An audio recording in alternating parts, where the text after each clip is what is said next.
সৈয়দ কয়েসর আহমদ, মঞ্চে উপস্থিত উসমানীনগর থানা বিএনপি, সিলেট জেলা বিএনপির নেতৃবৃন্দ, গোয়ালা বাজারের বিভিন্ন গ্রাম এবং ওয়ার্ড থেকে আগত সম্মানিত নেতৃবৃন্দ, আমার আজকে জুড়িতে একটা শোকসভা ছিল বিএনপি। আমাদের জুড়ি বিএনপির সভাপতি কয়েকদিন আগে একটি দুর্ঘটনায় মারা গেছেন, আপনারা নিশ্চয় পত্রপত্রিকায় দেখেছেন। তো আমি সেখানে যাওয়ার কথা ছিল, আমি যেতে পারি নাই এই কারণে যে আজকে এখানে আমার এর আগের নির্ধারিত সভা ছিল, এই কারণে আমি যেতে পারি নাই। তো ওই শোকসভায় আমাদের দলের কেন্দ্রীয় ভাইস চেয়ারম্যান আব্দুল্লাহ আল নুমান সাহেব আমার বদলায় এসেছে। এরপরেও তারা আমাকে বারবার ফোন করতেছে আমি যাতে টেলিফোনের মাধ্যমে একটা বক্তৃতা দেই তাদের এই অনুষ্ঠানে। একটা টেলিফোন আসবে, হয়তো আমার বক্তৃতা দিতে হবে এবং সবাই নষ্ট হইতে পারে, এর জন্য আমি আপনাদের কাছে আগেই অগ্রিম এর জন্য দুঃখ প্রকাশ করছি এবং ক্ষমা চাইছি। আমি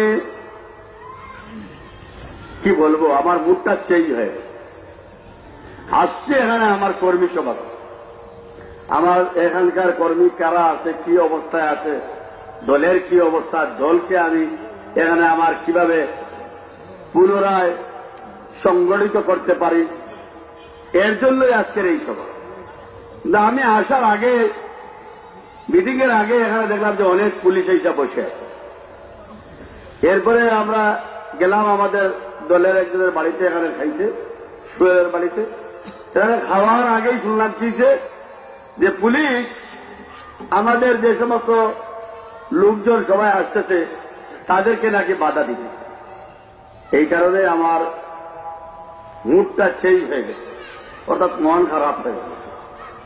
আমি আজকের এই সভায় সর্বপ্রথম একটা কথাই বলছি, যে সমস্ত পুলিশ অফিসাররা আজকে আমার মন খারাপ করেছেন, আমার দলের নেতাকর্মীদের মনে আঘাত দিয়েছে, আপনাদের পরিবার পরিজনকেও ভবিষ্যতে এই আঘাত এবং খারাপের জন্য অপেক্ষা করতে হবে। জাস্ট কথা বলে দিলাম, অপেক্ষা করতে হবে। উসমানীনগর কোন বিচ্ছিন্ন দ্বীপ নয়।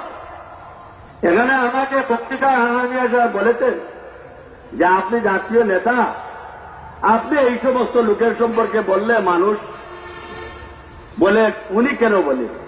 ভালো কথা আপনি বলেছেন যে আমি কেন বলি।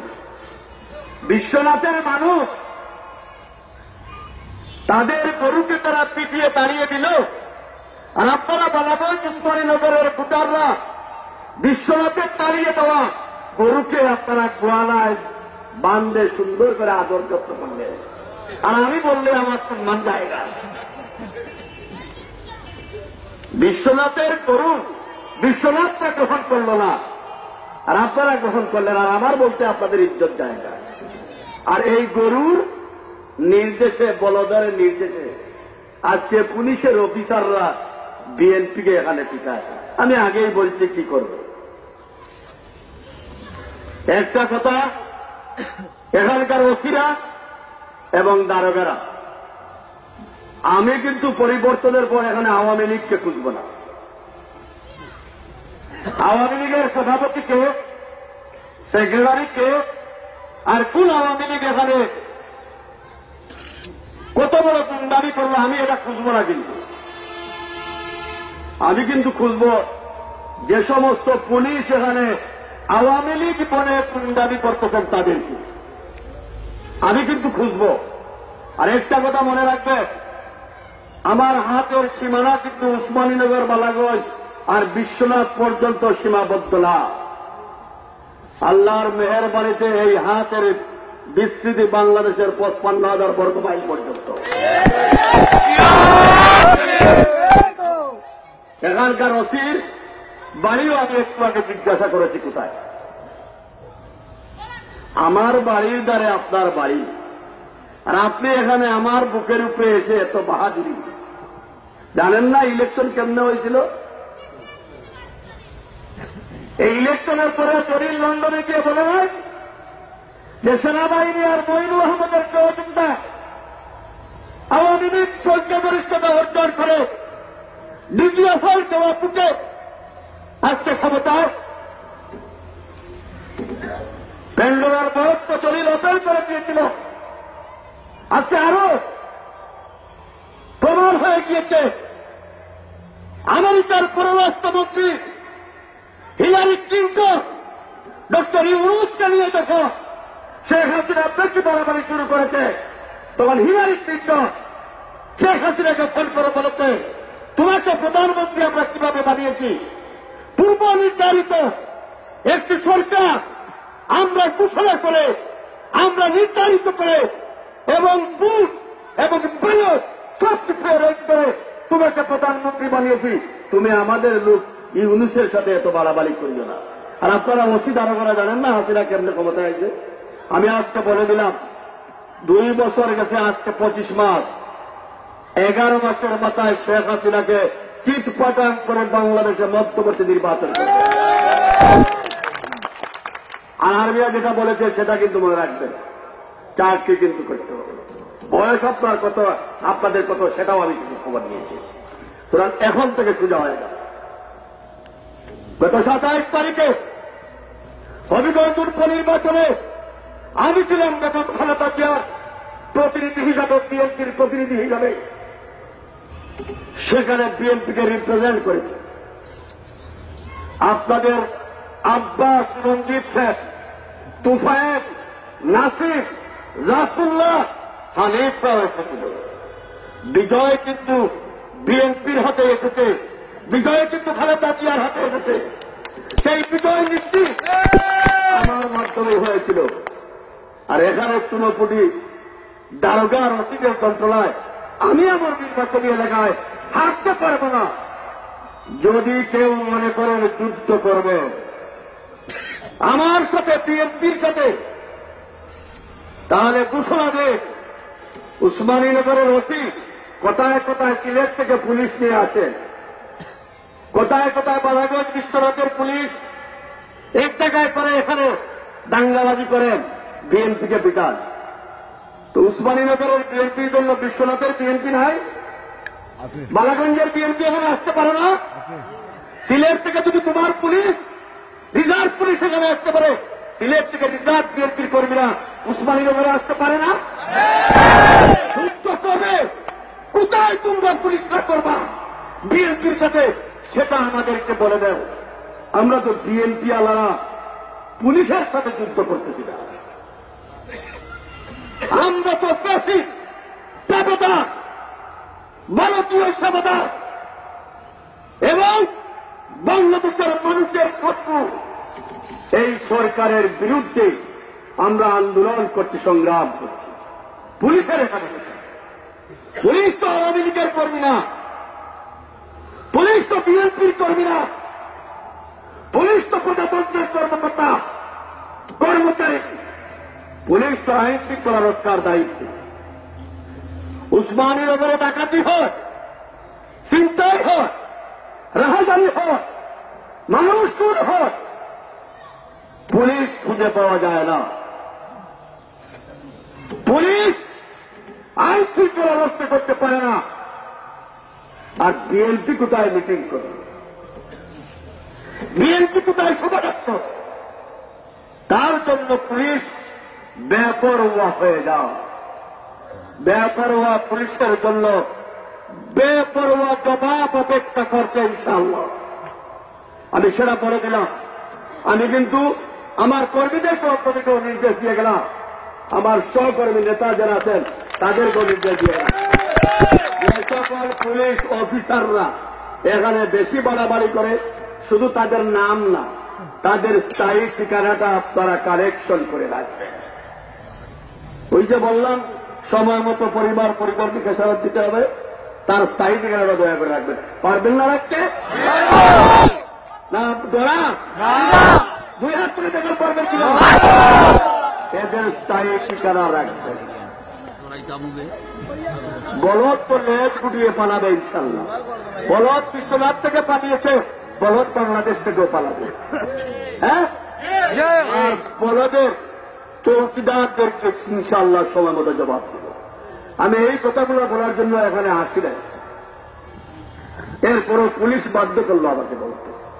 যাই হোক, আমার কথা হলো, এই যে আমার বক্তৃতার আগে আমাদের এক মুরব্বী লোক এখানে আসছেন দৌড়াইয়া, আমি দেখতেছি উনি এখান থেকে বলতেছেন যে হলদির দাম কম, হলদির দাম কম, হলদির দাম। ঠিক এই ঘটনা আজ থেকে 3 মাস আগে কোর্ট পয়েন্টে হয়েছে। আমি সভাপতিত্ব করতেছি সিলেট মিটিংয়ে, তো আমার দলের নেতারা বক্তৃতা দিতেছে, হঠাৎ করে এক যুবক এসে তার হাতে পেয়ে আর বলল, আপনারা রসুলের কথা কন, রসুলের কথা কন। আমি রসুল সম্পর্কে জানতাম না, কারণ আমি নিজে বাজারে যাই না, বাজার নিজে করার জন্য রসুনের দাম কত আর হলদির দাম কত এটা আমার জানাও ছিল না। তো আমি তারা ডাকলাম, কি হয়েছে এদিকে বলে, আপনার নেতা বলে বক্তৃতা দিলা তারা রসুনের কথা বলি না, আমরা রসুনের সমস্যা কিরকম না বলে, রসুন তো 350 টাকা কেজি। বলে যে বিএনপি যখন পাওয়ার ক্ষমতা দিয়া যখন প্রধানমন্ত্রী তখন রসুনের কেজি কত আছে? বলে 20 টাকা আর 22 টাকা। বলে তুমি গত ইলেকশনে ভোট দিচ্লা কিও? বলে আমি না হওয়া দিচ্ছিলাম। বলে তো এখন চিন্তা করবা? বলে ওখান তো অ্যাডভান্স আমি আসছি আপনার লোক। আমার মুরব্বী সাহেব ওই যে হইরা হলদির কেজি 500 টাকা, চাউলের কেজি 50 টাকা, আর তার নিশ্চয় খেত খামার আছে, গুঁড়ো করতে পারল না, পানি ইস্তা পারল না, পানি তো আর এখন হজ্জাই সময় না। হ্যাঁ, পানি তো এখন ওই যে পেট্রোল ডিজেল চালিত এই মেশিন দিয়ে তুলতে হয়, ঠিক না? এখন তাই তেল বাইরে না, পেট্রোল পাম্প গিয়া পয়সা দিয়া পাম্প। এর জন্য এই বক্তৃতা দিলাম। আওয়ামী লীগের উদ্দেশ্যে আমাদের বক্তব্য, ক্ষমতায় আসার আগে বুকের বাজারে বলেছিলেন 10 টাকা কেজিতে চাউল খাওয়াবেন, চাউল কেন 10 টাকা কেজি না? বলেছিলেন কৃষকদেরকে ভর্তুকি দিবে, কোথায় সেই ভর্তুকি? বলেছিলেন বিনামূল্যে সার দিবে, কোথায় সেই বিনামূল্যে সার? এই যে আমার কৃষক বাবা আসে না দিকে, আসে না দিকে উঠে, এই যে আমাদের বাপের বয়সী কৃষক, তিনি ডিজেল পাচ্ছে না তার জমিতে পানি তোলার জন্য। আপনি কি বিনামূল্যে সার পাইতেছে? পাইতেছে না? পাই না। আপনি কি পয়সা দিয়েও মিলে না, বিনামূল্যে দিত।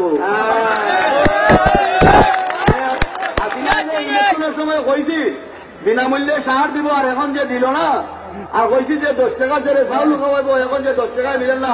এখন হাসিনা ইমানদার নাকি? ইমানদার বাবা, ইমানদার এই দেখো, এই দেখো শুনি, আমি তো বলি না, আমার কৃষক চাচা বলে যে আওয়ামী লীগ বেঈমান। আর এই কথাগুলো জনগণের পক্ষে বলার জন্য, আর শেখ হাসিনা আওয়ামী লীগের সরকার জনগণকে দেওয়া প্রতিশ্রুতি যাতে রক্ষা করে, এর জন্য আমরা কথা বলি, এর জন্য বেগম খালেদা জিয়া কথা বলেন। গতকালকে কোর্ট পয়েন্টের বক্তৃতা আমাদের সিলেট দক্ষিণ সুরমার চেয়ারম্যান মোহন মিয়া সাহেব এইরকম পুলিশ উৎপাত করতেছিল, তখন মোহন মিয়া চেয়ারম্যানে কইছি, বলে ও পুলিশ হবো ওই তামাবিল আমার দখল করি না, ইয়া বিএসএফ দাম হাঁটিয়া নেয়, হাওড়ার মাছ মারে, তোমাদের বন্দুক লইয়া হলো গিয়া ওই জায়গা রক্ষা করে, আমরা ইয়া কোর্ট পয়েন্ট ফাইবাই না, তুমি তাই যখন ইচ্ছা তখন। ঠিক এইরকম বক্তৃতা পুলিশ বাংলাদেশের সীমান্ত অরক্ষিত। আজকে বাংলাদেশের সকল সীমানা বাংলাদেশের নিরীহ নাগরিককে বিএসএফ পাখির মতো গুলি করে হত্যা করছে। সরকার কোন প্রতিবাদ কিংবা প্রতিরোধ গড়ে তোলার ব্যবস্থা নেয়নি এবং নিচ্ছে না। অথচ খালেদা জিয়া যখন প্রধানমন্ত্রী, এই সিলেটের পাদুয়া সীমান্তে একজন নাগরিককে বিএসএফ হত্যা করেছিল, তার জবাবে বাংলাদেশের বিডিয়া, খালেদা জিয়ার বিডিয়া 7 জন বিএসএফকে পাদুয়াতে গুলি করে হত্যা করেছিল।